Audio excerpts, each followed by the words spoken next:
Reach into your pantry right now. Grab that can of coconut milk you poured into your coffee this morning, fold it into last night's curry, or blend it into a smoothie you thought was healthy. Now flip it over and read the ingredient list. If what you see doesn't match the picture on the front, a lush tropical coconut, a promise of purity, a suggestion of something straight from the tree to your kitchen, you are not alone. Millions of Americans are buying coconut milk believing they're getting a clean, simple, whole food ingredient. In reality, many of the biggest names on grocery shelves are selling something far closer to a science experiment: water, gum, stabilizer, and just enough coconut flavoring to get away with the label. This isn't a story about one bad batch or one shady factory. This is systemic. It touches the cans stacked in your local supermarket, the cartons in the refrigerated aisle, and the premium imported brands charging double for what might be the exact same formula as the store brand sitting 3 feet away. Some of what you're about to hear involves how the coconuts are actually harvested, and who or what is doing the harvesting. Other parts involve additives so common the industry doesn't even bother hiding them because they know most shoppers never check. Over the next several minutes, we're going to walk through 9 coconut milk brands that repeatedly show up with the same red flags: diluted coconut content, questionable thickeners, packaging concerns, and sourcing practices that have drawn scrutiny from watchdog groups and industry insiders alike. Then we're going to show you 2 brands that do this differently, brands that treat coconut milk like it's supposed to be treated, with a formula so simple you could make it in your own kitchen if you had the patience. Our method here is straightforward. We looked at ingredient panels, nutrition labels, third-party lab reporting where available, sourcing documentation, and packaging materials. We compared coconut extract percentages, checked for common stabilizers like gar gum and carrageenan, looked into can lining materials, and cross-referenced sourcing regions tied to known labor controversies in the coconut supply chain. No guesswork, no rumors, just what's publicly documented and what's printed in plain text on the products themselves. Let's start the countdown. Number 9 on our list is one of the most recognizable names in Asian grocery aisles across the country. This is a brand built on nostalgia. The kind of packaging that looks like it hasn't changed in decades, which for a lot of shoppers signals authenticity. The company wants you to believe you're buying a product made the way coconut milk has always been made in Southeast Asia: minimal processing, traditional methods, nothing fake. Here's where the story gets complicated. This brand has been repeatedly named in investigations into the use of trained pig-tailed macaques for coconut harvesting in Thailand, a practice documented by animal welfare organizations that monitor supply chains across the region. The company has denied direct involvement in some statements, while other reporting has linked its supply network to farms using this labor method. For a consumer standing in an aisle with no way to verify sourcing beyond a label, that's a serious blind spot. Ingredient-wise, this can list water first, followed by coconut extract, then gar gum. Guar gum isn't dangerous in the amounts used here, but it is functioning as a workaround. It's there to thicken a product that doesn't have enough actual coconut fat and solids to thicken itself naturally. A genuinely rich coconut milk gets its creamy texture from coconut, not from a bean-derived stabilizer doing the job for it. The can itself also uses a BPA-based lining, a detail buried far from the front label, disclosed only through the manufacturer's own safety documentation rather than printed anywhere a shopper would see it while shopping. Texture-wise, when this product separates in the can, which it does easily, the fat layer on top is noticeably thin. That's often a giveaway. A coconut milk with a high fat percentage tends to form a thick, almost paste-like cream layer. A thinner separation usually means more water was used to stretch the batch further, lowering production costs while the price on shelf hasn't moved down to match. The verdict here is not that this brand is dangerous. It's that the story on the label doesn't match the story in the ingredients, and the sourcing questions remain, at best, unresolved. If heritage and tradition are the reasons you're reaching for this can, the reality behind it deserves a second look. Number 8 brings us to a brand you'll find sitting in the refrigerated section rather than the shelf-stable aisle, marketed heavily toward health-conscious shoppers who assume refrigeration automatically means fresher, cleaner, less processed.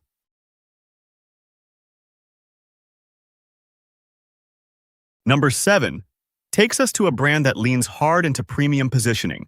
Elegant packaging, a higher price point, and marketing language that repeatedly uses words like artisanal and small batch. That kind of language is designed to signal quality before you've even read the ingredients. It works on a psychological level most shoppers never consciously register. We associate soft, minimalist design and elevated vocabulary with better production standards, even when nothing on the label actually confirms that. Here's the disconnect. This brand's coconut extract percentage sits noticeably lower than what you'd expect from something charging a premium price. Water is the first ingredient, coconut extract the second, and from there the formula leans on a combination of guar gum and locust bean gum to recreate the creaminess that a higher coconut formula would deliver naturally. Locust bean gum isn't harmful, but its presence alongside guar gum in the same product usually signals that the manufacturer needed more than one thickening agent working together to compensate for how little actual coconut is in the can. The pricing psychology here deserves its own moment. Shoppers consistently associate higher price with higher quality, a mental shortcut retailers and brands understand extremely well. But when you calculate the actual coconut content per dollar spent, this brand delivers less usable coconut solid per ounce than several cheaper competitors sitting on the same shelf. You're not paying for more coconut. You're paying for the packaging, the positioning, and the story. The verdict is straightforward. Elegant design is not a nutrition fact. If you're choosing this brand because it feels more premium, the ingredient panel doesn't back that feeling up. Number 6 shifts us toward a brand most Americans know from the international foods aisle, often sitting directly next to number 9 on our list, sometimes even sourced from farms in the same region. This is where the sourcing conversation deepens rather than repeats. Independent monitoring groups tracking the Thai coconut supply chain have flagged multiple exporters over the years for labor practices involving trained monkeys used to harvest coconuts from tall trees, a method that's faster and cheaper than human harvesting but has drawn sustained criticism from animal welfare organizations internationally. Some retailers have responded by pulling certain brands from shelves entirely. Others have required suppliers to provide documentation proving human-only harvesting before continuing distribution. This particular brand's public statements on the matter have been vague, referencing responsible sourcing practices without specific, verifiable detail about harvesting methods at the farm level. Setting sourcing aside, the ingredient panel itself is fairly clean compared to some of the products we've already covered: water, coconut extract, and a small amount of guar gum, nothing especially alarming in isolation. But clean ingredients don't erase an unresolved sourcing question. For a lot of viewers, knowing how a product reaches the shelf matters just as much as what's inside it once it gets there. The takeaway with this one is less about the can and more about the receipt trail leading up to it. Documentation matters. Vague reassurances from a corporate statement are not the same as a transparent, verifiable supply chain. Number 5 brings a shift in category, focusing on one of the most widely distributed shelf-stable brands in ordinary big-box grocery stores. This is the coconut milk most people grab without thinking twice, tucked in the baking aisle next to canned tomatoes and broth, priced low enough that it feels like a safe, unremarkable choice. Unremarkable is exactly the problem. The ingredient list here includes water, coconut extract, guar gum, and a preservative used to extend shelf stability well beyond what a naturally perishable coconut product would otherwise allow. On its own, the preservative is approved for food use and considered low risk in the quantities present. But its inclusion tells you something important about the priorities behind this formula. Shelf life and cost efficiency were the design goals, not maximizing coconut content or minimizing processing. When you separate this product in a bowl and let it sit, the cream-to-water ratio confirms what the ingredient order already suggested. The cream layer is thin, quick to reincorporate when stirred, and lacks the dense, almost solid consistency you'd expect from a coconut milk with a genuinely high fat percentage. That's 5 down, 4 to go, and the pattern by now should be impossible to ignore. Nearly every brand we've covered leans on the same handful of tricks: water as the primary ingredient, a gum-based thickener doing the work coconut should be doing, and packaging or marketing designed to distract from exactly that. Number 4 is where things get more specific, because this brand has a discrepancy that goes beyond ingredient ordering. Independent lab testing conducted by consumer advocacy researchers found that the actual fat content in this product came in measurably lower than what's printed on the nutrition panel. Fat percentage is the single clearest indicator of how much real coconut is in a can, since coconut milk's richness comes directly from coconut oil content. A gap between the printed number and the tested number isn't a rounding error. It's a signal that what's inside the can may not match what the company is legally required to disclose. To be clear, discrepancies like this can result from batch variation rather than deliberate deception, and manufacturers are not always required to test every single production run with the same rigor independent labs apply. But from a consumer standpoint, the distinction barely matters. If you can't trust the number on the label to reflect what's actually in the product, the label has failed at its one job. Beyond the fat content issue, this brand's ingredient list includes both guar gum and sodium metabisulfite, a preservative and bleaching agent sometimes used to keep the product looking bright white rather than the slightly off-white, ivory tone real coconut milk naturally takes on. That detail matters more than it sounds. Companies use whitening agents because consumers associate a starker white color with purity, even though that expectation has nothing to do with nutritional quality and everything to do with how our eyes have been trained by decades of processed food marketing. Number 3 brings us to a brand built almost entirely around a single word: natural. It appears on the front label, in the marketing copy, across social media, in nearly every piece of communication the company puts out. Repetition is a persuasion technique, and this brand leans on it heavily. The ingredient list undercuts the messaging almost immediately. Alongside water, coconut extract, and guar gum, this product also contains potassium metabisulfite, another preservative from the same chemical family as the whitening agent we just discussed. There is nothing inherently unnatural sounding about the marketing claim being technically defensible. The coconut itself is natural, after all, but the finished product includes multiple synthetic processing aids that most shoppers would not associate with the word printed boldly across the can. This is a pattern worth naming directly, because it shows up across the food industry far beyond coconut milk.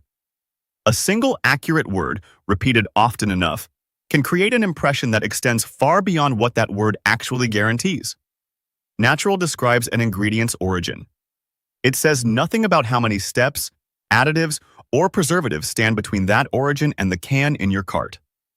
Number 2 is a brand frequently found in the international aisle at a notably lower price point than nearly everything else on this list, which initially seems like good news for budget-conscious shoppers. Lower price paired with lower coconut content, however, isn't a bargain. It's the same dilution strategy we've seen throughout this investigation, just priced more aggressively. Water leads the ingredient list by a wide margin here, and the coconut extract percentage is among the lowest of any product we examined. Guar gum and locust bean gum work together to simulate the body a higher coconut formula would have naturally. Sourcing documentation for this brand is limited, with minimal public information about harvesting practices, farm locations, or labor standards, which on its own isn't proof of a problem but does mean shoppers have essentially no way to verify what's happening upstream. Number 1. The brand we found with the most red flags stacked together combines nearly every issue we've covered in this investigation. Low coconut extract percentage. Multiple stabilizers. A BPA-lined can with no disclosure on the front label. Sourcing tied to farms flagged in labor practice investigations. And an added sugar content higher than any other product on this list, positioning what should be a savory cooking ingredient closer to a dessert product without ever saying so directly. If there's one can worth removing from your pantry after this investigation, it's this one. That closes out the 9 brands worth skipping. But this investigation isn't just about what to avoid. It's about proving that a better option exists, made with a formula so simple it barely qualifies as processed food at all. Coming up next, we're breaking down 2 coconut milk brands doing this the right way, starting with the one that changed how we think about what a truly clean ingredient list should look like. Number 2 on our list of brands actually worth buying is a name you'll typically find in the international grocery aisle, sold in a can with minimal branding and almost no marketing language at all. That absence of flashy packaging turns out to be the first honest signal this investigation uncovered. The ingredient list contains exactly two items: coconut extract and water. No guar gum, no carrageenan, no preservatives, no whitening agents, nothing standing between the coconut and the can. Because there's no stabilizer artificially holding the texture together, this product separates significantly in the can, with a thick, almost solid cream layer sitting on top of a thinner liquid below. That separation isn't a flaw, it's actually the clearest evidence of a high coconut-to-water ratio, since a product this concentrated has nothing synthetic forcing it to stay uniformly blended. A quick stir or shake brings it back together every time, and the resulting texture is noticeably richer than anything else covered in this investigation. Sourcing documentation for this brand is more transparent than most of what we found earlier, with clearer disclosure around harvesting practices and less ambiguity in public statements. That transparency, paired with a two-ingredient formula, is exactly what a shopper should be looking for and almost never finds. Number 1. The strongest recommendation in this entire investigation follows the same two-ingredient philosophy but goes a step further with can lining. This brand has moved to a BPA-free lining across its product line and discloses that fact openly rather than burying it in supplementary documentation. Combined with a high coconut extract percentage, no added sugar, no gums, and no preservatives. This is about as close as a shelf-stable product can get to something you could reasonably recreate at home with a blender and a bag of shredded coconut. The price point sits slightly higher than the cheapest options on this list, but when you calculate actual coconut content per dollar, it outperforms nearly every diluted, heavily processed brand we covered earlier. You are paying for what's actually in the can, not for packaging, marketing, or a story that doesn't hold up under a closer look. So here's what this investigation really comes down to. Nearly every problematic product on this list shared the same underlying pattern. Water listed first, one or more gum-based thickeners compensating for low coconut content, and packaging or marketing designed to distract from exactly that. The two brands that broke that pattern did it the same simple way: fewer ingredients, more transparency, and a formula that didn't need synthetic help to behave like real coconut milk. If you take one rule with you from everything we've covered, make it this one. Turn the can around before you put it in your cart and look for coconut extract listed first, or as close to first as possible, with water following rather than leading. If a long list of gums, stabilizers, and preservatives shows up before you even get to the word coconut, put it back on the shelf. Now we want to hear from you. Which of these 9 brands has been sitting in your pantry this entire time, and did any of these findings genuinely surprise you? Drop it in the comments below, because chances are you're not the only one who just found out.